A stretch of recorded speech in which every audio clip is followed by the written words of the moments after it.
Welcome to another episode of Game Time. I'm JP Murrieta here in Rio Rancho with the Rio Rancho Rams football team, and sitting next to me, head coach David House. Thanks for joining us. Thanks for having us. We're excited to be here. You guys are down to the final four left in Class 6A, still going in the playoffs. Did you expect to be at this point where you are right now? Well, you know, I hate to say it, but we expect to be here every year. So that's just the deal, and we're here. And so we're blessed to be here, and we're very humbled to be here. You guys dropped the first two games of the year, but then reeled off 6 straight wins. What kind of flipped the switch for you guys? Leadership. Our senior leadership has been outstanding all year long. They've stayed focused. Our juniors and sophomores have stayed focused on the grind and doing what we have to do to keep climbing that ladder. And you know, they played outstanding against Las Cruces this last week, and we're very blessed that we came out on top, and it's time to move on and get ready for a buzzsaw in Volcano Vista. So you mentioned Las Cruces. I want to talk a little bit about that game. 35-0 win. You jumped on them 28-0 by halftime. How are you guys able to jump on them so quickly? You know, our goal was 4 turnovers, or getting the ball punted 4 times, and we had them punting 4 times in the first quarter. And so these guys you know, this whole season's been about guys at different times clicking and offense and then defense and special teams, and finally it all just came together where they're all clicking on one page, and that's kind of been our goal. But you know, these kind of runs, it's about when you peak at the right time, and I feel like we're peaking at the right time. In the second half against Las Cruces, your quarterback, Isaiah Chavez, threw a second half score to make it 35-0, and he's put up some outstanding numbers this year. What's made him so dynamic? You know, probably experience. He's been with our varsity for 3 years, and he started as a sophomore, so 3 years of starting and going through the maturation process with 3 different positions, and kind of finding out where his role is on this team and the leadership that he's got to step up. And this year he's been able to put this team on his back, and I don't want to forget about those big guys up front to make his job possible. So, you know, it's been a collaborative effort. I saw something hanging up here on the wall. Big Uglies, is that what they're calling them? Well, yeah, that's what we would like to call them. But they've had some publicity this year getting in the paper, and they take a pride in being Big Uglies. Coach Stanley's done a phenomenal job with this group and our offensive coaches, and kudos to their hard work and who they are. And they don't mind not getting any glory. There's no line, no shine, man. All right, we're going to talk some more about your program. The Rio Rancho Rams picked up a win last week. Let's take a look at some of the other winners in high school football. Clovis hosted La Cueva in a rematch of their shootout a couple weeks earlier. The Bears jumped out to an early 7-0 lead on this touchdown toss to Connor O'Toole. But the Wildcats outscored the defending state champs 37-10 the rest of the way. Running back Justin Webskowski scored 4 touchdowns on the night. The Wildcats will host a semifinal playoff game after a 37-17 win over the defending state champs. The Cleveland Storm hosted Centennial for a quarterfinal playoff game. After a scoreless first quarter, the Hawks got on the board on this Aiden Trujillo to Jordan Mendoza connection. The Storm would respond with a touchdown toss of their own from Jeff Davison to Trey Watson. Cleveland would never trail the rest of the night. The Storm hold off the Hawks to advance 21-16. Cleveland is at Clovis this week. Top-ranked Roswell scored on their first 5 possessions against Alamogordo, starting with this Roderick Cedillo extra effort score. 48-17 the final. Roswell is moving on. Deming made the trip to Farmington to take on the Scorpions. Deming's Cesar Chavez would score the first points of the game. Deming would also get a touchdown reception from Jose Jimenez in the first half. Deming moves on with a 16-14 win. The Wildcats will take on Roswell Friday night, with the winner advancing to the final. Artesia was on the road for the second straight week, this time against Los Lunas. The Tigers pulled out all the stops in this one. The flea flicker, Cade Benavidez to Lorenzo Sosa for the touchdown. The Los Lunas defense held Artesia scoreless in the final 2 quarters on their way to a 58-21 win. Bryce Santana put up 5 scores in the game.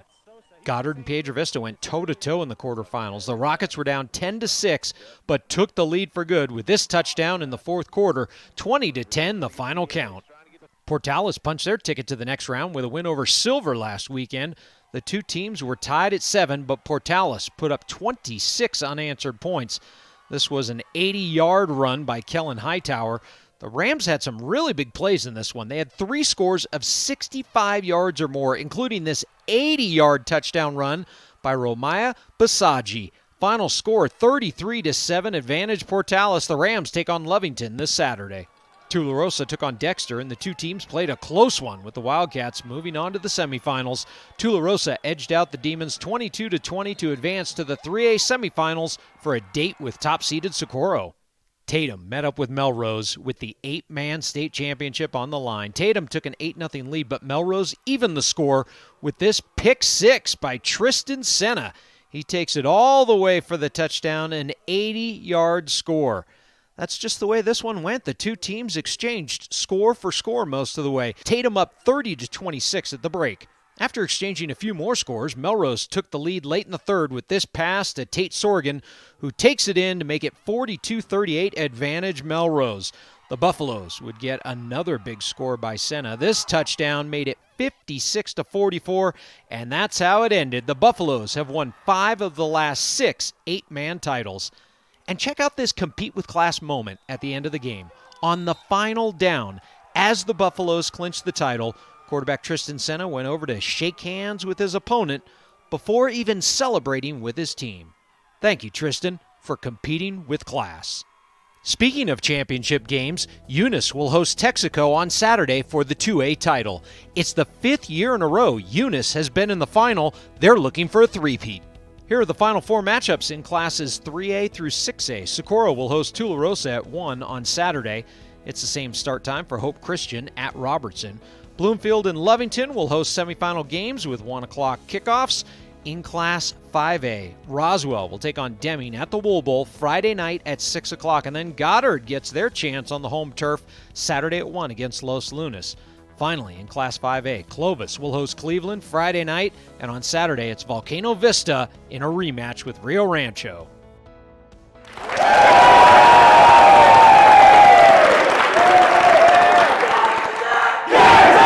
It's game time, and we're here with the Rio Rancho Rams and head coach David Howes. Your next matchup against top-ranked Volcano Vista. The last time you faced them, it was a high-scoring shootout between you two. What did you learn about your team in that game, and what did you learn about the Hawks? Well, I'd probably say we learned not to wait till the second half to make it a shootout. So, you know, they're a good football team. They're led by a bunch of seniors and a good coaching staff, and so they're running around doing some good things. And our guys are up for the challenge, and we can't wait to get there on Saturday at 1 o'clock. What's it going to take to beat them this go-round? We got to play our best. I mean, we've got to be 4 quarters of our best, and it can't be 2 quarters of our best. So we're going to try to put together 4 quarters with these boys and let these guys just go have fun. And it's going to be a physical, aggressive, exciting ball game. You mentioned the word best. You've been at your best and won it all in 2014, 2016. What does it take to put together a recipe for a state championship team and year? Well, again, it starts with leadership. It starts with the great coaching staff, but it's these guys making plays. I mean, these guys are here. They're great athletes, and at the end of the day, there's got to be a lot of things that fall into place during that climb, and some of it's luck, and sometimes you make your own luck, and it's about matchups and who matches up well against each other, and so there's a lot of factors that go into it. But at the end of the day, you gotta compete and execute, and that's up to these guys right here. Are we going to see another high-scoring shootout on Saturday? I hope not. I hope we can slow them down and you just see the Rams score. As long as you win by 1, right? I'll take a half-point win. That'd be great. That's right. Well, good luck. Thank you. Thanks, guys. Good luck next week. We'll be back with, or this coming weekend, we'll be back with more game time after this. I thought I was pretty tough until I became a father. Oh, I hate those things. What do you mean you hate it? Real toughness is knowing when you need help. We've all been there. Fried nerves, no sleep. None of us do it alone. If you need help, you've got to ask for it. We need to fight for our kids' futures. It's up to all of us to make New Mexico the best place to be a kid. Connect with resources and support at pulltogether.org. Are you living the life of an athlete? The New Mexico Activities Association brings you Life of an Athlete, a resource for students, educators, and parents to understand the challenges students face. Athletes, did you know one night of drinking will negatively affect your athletic performance for 2 weeks? Or that athletes who drink and do drugs are twice as likely to get injured? Alcohol's effects can reduce a high school athlete's potential by as much as 20 to 30%. Are you living the life of an athlete? Log on to lifeofanathlete.com to find out today. New Mexico Gas Company rebate programs can help you save money and use energy more efficiently. Your furnace is essential for those colder seasons. Natural gas is the best way to heat your home. A natural gas furnace offers exceptionally even heat. It also costs less than most other heating systems. Have a high-efficiency heater or boiler installed by a participating contractor and earn up to a $375 rebate. For more information on New Mexico Gas Company rebate programs, visit nmgco.com. Welcome back to Game Time. I'm here at Rio Rancho High School, and just a couple miles from here, we handed out some blue trophies at the Rudy's Real Texas Barbecue State Volleyball Championships. It was exciting and energetic, and if you missed any of the action, here's a look back at some of the highlights. Let's start with Class Single A on Championship Saturday. Melrose taking on rival Logan for the second year in a row. These two teams faced each other 4 times this season, with Melrose winning all 4. But when it mattered most, Logan was the better team. Logan pulled off the sweep, winning in 3, handing previously unbeaten Melrose their only loss of the year. We've been fighting with them all season, and we're like, this is our chance, this is our time.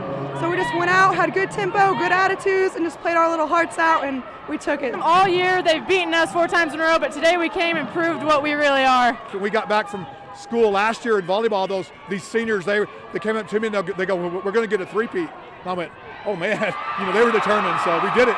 Class 2A had Texaco facing Mescalero. The top-seeded Wolverines came from behind to force a 5th and final game, and in the end, Texaco took home the title for the 6th year in a row. I think we just really showed our grit and showed just our tradition in our school and just battling for everybody that's come before us and battling for each other and for our coaches. I felt like our seniors stepped up. I felt like some of our, we've got some kids that haven't been here before, and I felt like they came out a little too relaxed. And I think when they got the first loss in the first set, I think now our backs are against the wall a little bit. Class 3A was a meeting between St. Michael's and Robertson. This, too, went the full 5, with Robertson winning. It's their first ever state championship in volleyball. It feels unreal, honestly, especially after everything we've been through and everything we fought through. It feels amazing. It feels amazing to end my senior year like this. I couldn't ask for a better team.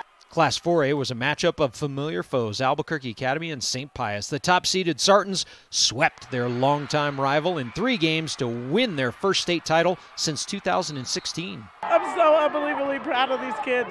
I've had 3 seniors for the past 3 years, and it was their ultimate goal, and I'm just so proud of them.